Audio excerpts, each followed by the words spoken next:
en su casa. Diga conmigo, lo recibió en su casa.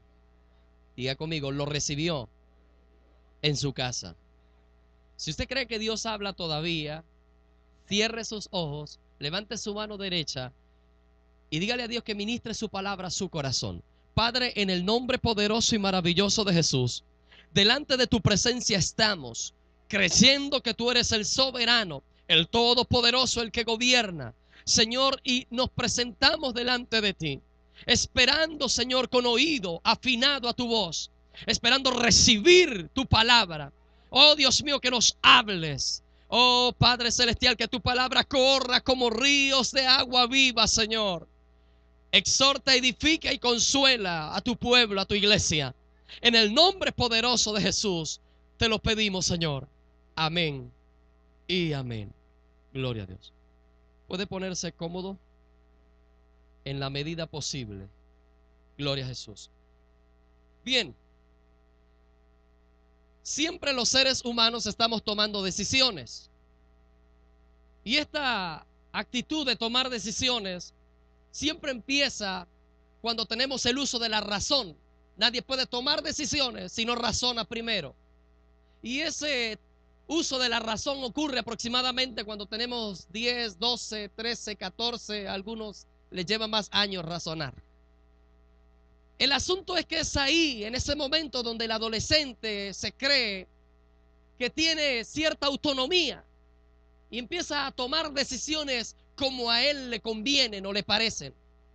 Es ahí donde empieza a tener conocimiento acerca del bien y del mal. Es ahí donde empieza a tergiversar su camino en este mundo, empezando a tomar decisiones a su propio interés. Y toda decisión que el hombre o la mujer tome en esta tierra se va a repercutir en tiempo futuro. Si tu decisión hoy es buena, tu mañana será exitoso. Pero si tu decisión hoy es mala, tu mañana será incierto, fracaso. Y cuando esto sucede, cuando llega el fracaso a causa de las decisiones malas, entonces llega algo que se llama la queja. Y llega algo que se llama autojustificación. Y llega algo, amados hermanos, donde discutimos con Dios, o el hombre discute con Dios. Y entonces oímos esa pregunta muy conocida y muy común, que le preguntamos: ¿por qué a mí? ¿Por qué, Señor? Cuando una persona le pregunta a Dios ¿por qué, Señor? O ¿por qué a mí? Se está autojustificando delante de Dios. Y delante del Señor nadie se puede justificar.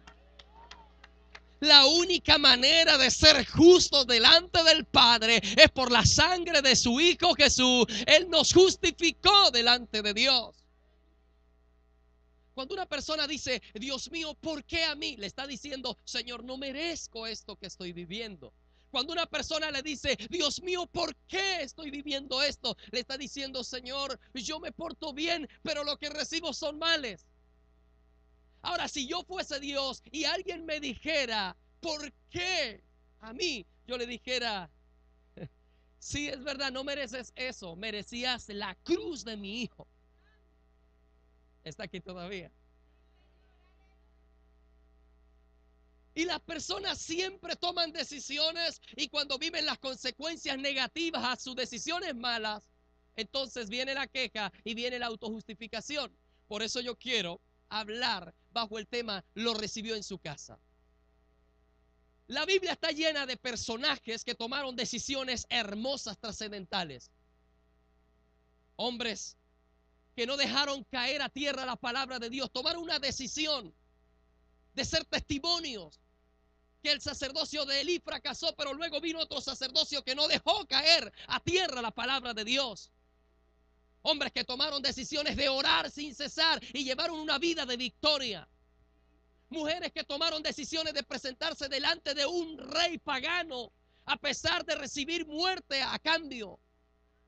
Una mujer llamada Esther tomando decisiones trascendentales. Y la Biblia está llena de hombres que tomaron decisiones de ser santos en toda manera de vivir, como José. No se dejaban mover por faltas ni por nada de la vida.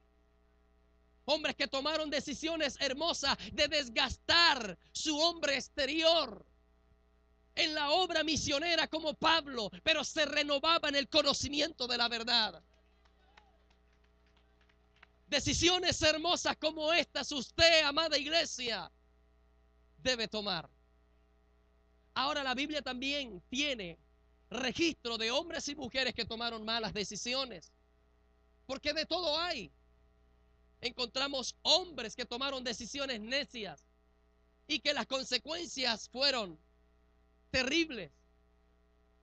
La Biblia dice que un hombre muy sabio, que su corazón era como el de Dios, la Biblia dice que un día tenía que salir a la guerra y dirigir los generales del ejército de Dios.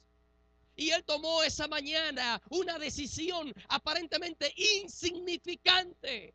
Una decisión de quedarse en su reino, en su palacio, y que todos los generales y los guerreros fueran a la guerra. Y él tomó la decisión de quedarse en su reino. Esa pequeña decisión, amados hermanos, le costó un pecado llamado adulterio. Ese pecado trajo otro pecado llamado asesinato, porque mandó a matar a Uría, el esposo de aquella mujer llamada Betsabé. Y ese otro pecado trajo un montón de problemas en el hogar de este hombre.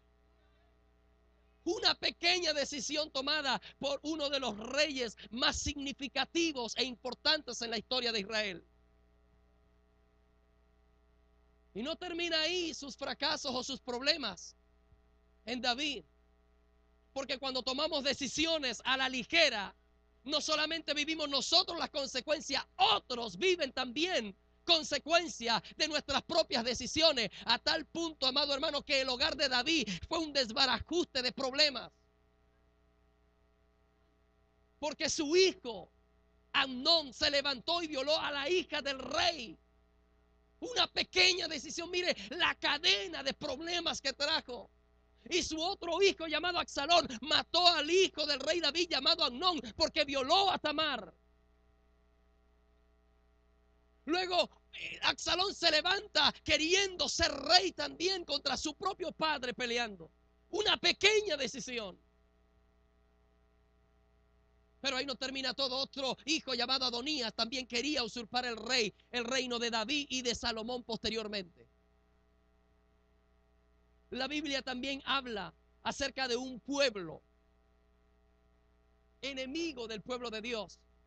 La Biblia dice que cuando el pueblo de Israel estaba tomando en posesión la tierra prometida y empezaron por Jericó, la Biblia dice que vino un pueblo, se vistieron con vestimenta, indumentaria andrajosa, trajeron pan mohoso y cueros de vino bastante viejos, se presentaron delante de Josué, delante de los príncipes de aquella nación llamada Israel, y le dijeron: venimos de tierras lejanas de oriente, hemos oído de vuestro Dios y aquí que queremos hacer alianza. La Biblia dice que Josué hizo alianza con ellos y firmaron aquel pacto y lo sellaron. Pero 3 días después Josué y todo el pueblo de Israel se dieron cuenta que habían hecho pacto con un pueblo que no vivía lejos, eran sus vecinos. Se dieron cuenta que tomaron una decisión a la ligera. Se dieron cuenta que hicieron alianza no con sus vecinos, con sus enemigos. Pero la Biblia dice que esto ocurrió porque Josué no consultó a Jehová. Mire, podemos saber mucho acerca de áreas de esta tierra. Podemos tener conocimiento bárbaro de alguna área de la medicina, de lo que sea, pero si no consultamos a Jehová, por mucho que sepamos, por tanta contabilidad que usted lleve, por muy bueno que sea el proyecto, por la inversión que usted quiera realizar en este planeta, si usted no pide la confianza y la guianza del Dios del cielo, usted no va a tener la bendición que enriquece, que viene de Dios. Necesitamos consultar a Dios, necesitamos irnos de rodillas y en vez de tanto pedir y pedir y pedir, entonces más bien decirle: Señor, quiero hacer para ti, dime qué quieres que yo haga por ti, porque nos gusta escuchar esa frase que dijo Jesús a aquel Bartimeo: ¿qué quieres que te haga, amados hermanos? Pero pocas veces le decimos esa frase nosotros al Señor: ¿qué quieres que haga por ti? ¿Qué quieres que haga por ti? De manera, amados hermanos, que la Biblia dice que Jesús iba de camino en el capítulo 10, verso 38 de Lucas. Jesús iba de camino alguna de aquellas calles polvorientas, la escritura registra que había una casa en aquel lugar llamado Betania. Era una aldea. Una aldea no es una metrópolis como Nueva York. Una aldea para el tiempo bíblico era un pueblo pequeño compuesto de pocas casas o un caserío. La Biblia registra que Jesús, el Rey de Reyes, pasó por aquel lugar. Pero la palabra de Dios dice que Marta estaba en el frente de su casa, en el porche, en el césped de su casa. La Biblia no dice qué estaba haciendo Marta en el frente de su casa. La Biblia no dice que había sacado la hamaca para pasar la tarde. De hecho, la Biblia no registra qué hora del día fue en la que pasó Jesús aquel día maravilloso. La Biblia no dice que Marta estaba viendo algún programa de televisión en el porche, en el frente. La Biblia no dice nada de esto. Si abría la puerta para ir de camino o si llegaba porque acababa de cobrar un cheque en el banco. La Biblia no dice qué estaba haciendo Marta en el frente de su casa. La Biblia lo único que registra es que Marta estaba en el lugar indicado, en el momento preciso, cuando el Rey de Reyes estaba pasando por el frente de su casa y tomó la mejor decisión de su vida. Abrió la puerta de su casa y lo recibió. Y lo recibió. Diga conmigo, lo recibió en casa. Me gozo que al inicio del servicio escuché que usted tiene disponibilidad y tiempo para reírse, tiempo para adorar, tiempo para gritar, para llorar delante de Dios. Y eso es bueno porque el Espíritu hace como Él quiere. Y por eso recalco esto, porque a partir de este punto del sermón en adelante va a ocurrir aquí de todo. Dicen amén.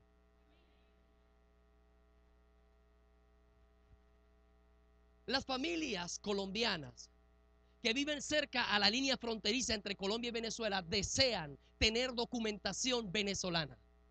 Porque Venezuela es un país próspero. Venezuela es un país de oportunidades y algunos colombianos desean, o al menos los que viven en la línea fronteriza, desean tener documentación y poder entrar a Venezuela libremente, trabajar, qué sé yo, hacer dinero. Así como entre Haití y República Dominicana, que los haitianos siempre están viniendo hacia República Dominicana porque hay más oportunidad allí. Pues así es allí. Mi familia no era la excepción, querían tener documentación y también mi papá y mi mamá querían tener sus hijos en Venezuela. Entonces, mi madre, cuando quedó embarazada, quiso dar a luz a su primer hijo. Ellos vivían en Cúcuta, Colombia. Eso está cerca o pegado en Venezuela o con Venezuela, en un lugar que se llama San Antonio del Táchira, Venezuela. Entonces mi madre cruzó un puente internacional que se llama Simón Bolívar. Ella cruza el puente, ese es el punto limítrofe entre ambas naciones. Ella cruzó y en Venezuela nació su primer hijo. Al siguiente año nació su segundo hijo venezolano, Made in Venezuela. Al tercer año nació el tercer hijo. Al siguiente año nació el cuarto hijo. Al siguiente año el quinto hijo. Ya casi a papá y mamá le decían la fotocopiadora.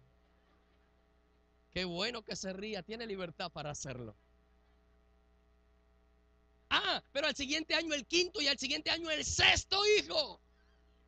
Pero claro, la fábrica de hacer hijos se estaba envejeciendo. Pero sin embargo vino el séptimo hijo. Y un día mamá estaba anciana ya. Y ella se da cuenta que le está creciendo el vientre otra vez. Viejo, ¿qué hizo? No sé, no me culpe. Venía el octavo hijo. Entonces los 7 hijos de mi madre nacieron en Venezuela. Cuando la anciana va a dar su octavo hijo a luz, amados hermanos, ella cruza igual el puente queriendo que su octavo hijo y último nazca también en Venezuela. Pues ella se dirigió hacia Venezuela y llegó al lugar, pero ese día se encontró que las salas de parto estaban todas llenas, full. La subieron en una ambulancia y la regresaron por el mismo puente hacia Cúcuta, Colombia, en un hospital que se llama Horacio Medos, y allí nació esta hermosura. Usted también lo es. La Biblia dice que su gracia nos ha hermoseado. Aunque no le guste al diablo, somos hermosos hijos de Dios. Gloria a Jesús. Entonces el octavo hijo de mi familia soy y último de mis padres. Me siento como un David, el octavo. ¿Está aquí todavía? Ok, quiero participarles algo a continuación, que de aquí en adelante lo que les quiero contar no se lo deseo ni a la suegra. Ok, entonces mi, mi padre era un hombre pudiente. Mi padre era un hombre que tenía varias casas en Colombia y en Venezuela. Mi padre tenía un taller de talabartería y trabajaba con cuero, hacía productos para dama y caballero. Pero él empezó a beber y a beber y a tomar. Y amados hermanos, se convirtió en algo que es alcohólico, a tal punto que empezó a vender todas sus propiedades. Le estoy hablando de cosas que yo no conocí, porque recuerde, soy el menor. Mis hermanos mayores sí disfrutaron de toda esta abundancia, pero yo no. Ya se va a enterar por qué. El asunto es que mi padre toma sus propias decisiones. Amados hermanos, hay decisiones que los adultos toman y ellos viven sus consecuencias, pero hay otras decisiones que ellos toman y niños pequeños, octavos hijos como yo, empezamos a vivir consecuencias de cosas que no decidimos nosotros.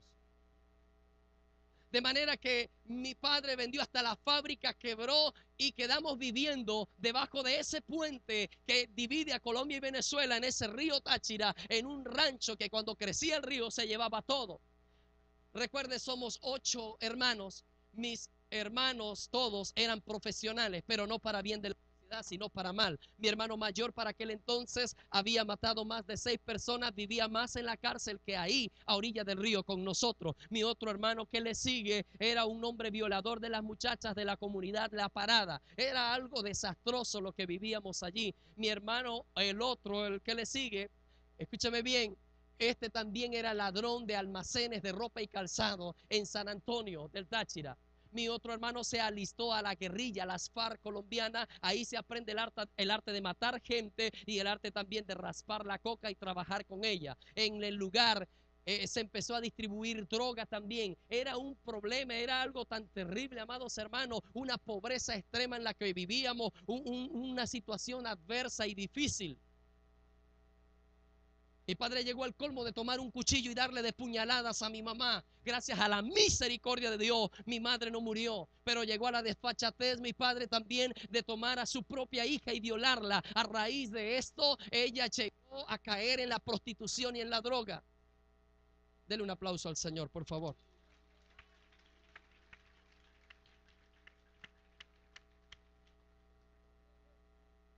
Era una situación bastante difícil. Yo me la pasaba llorando y depresivo. En diciembre para mí no había bicicleta, no había ropa nueva, no había estreno, no había calzado.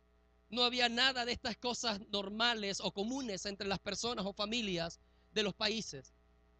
Yo quería estudiar, en mi familia nadie estudió, no había un ejemplo a seguir, no había un bombero que yo dijera, yo quiero ser como mi hermano que es bombero, quiero ser como mi papá que es carpintero, o quiero ser como mi hermana que es abogada. Allí no había un ejemplo a seguir, una bandera, un legado, no había nada. Simplemente yo miraba y yo decía, no quiero ser como mis hermanos, no quiero ser como mis padres, quiero ser totalmente diferente. Entonces yo, a pesar de mi edad, como 6 años tenía en ese momento, yo pensaba como un adulto.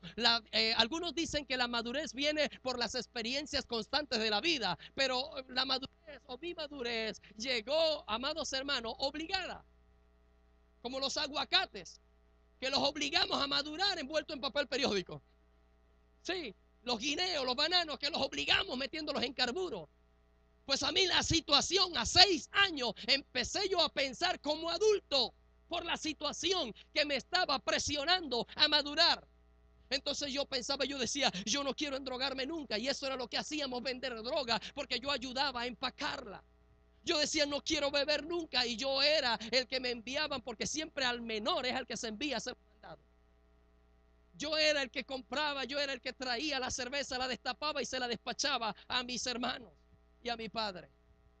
Yo decía, no quiero fumar, no quiero hacer nada de esto. Y eso era lo que se veía allí siempre. Era algo horrible.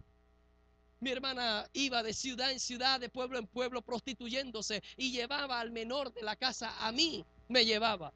Me dejaba en algunos lugares, en algún sitio, en una mesa, junto a una silla, y se iba y me decía, no, quédate aquí pelado, no te muevas, chino. Así se habla en Colombia. Y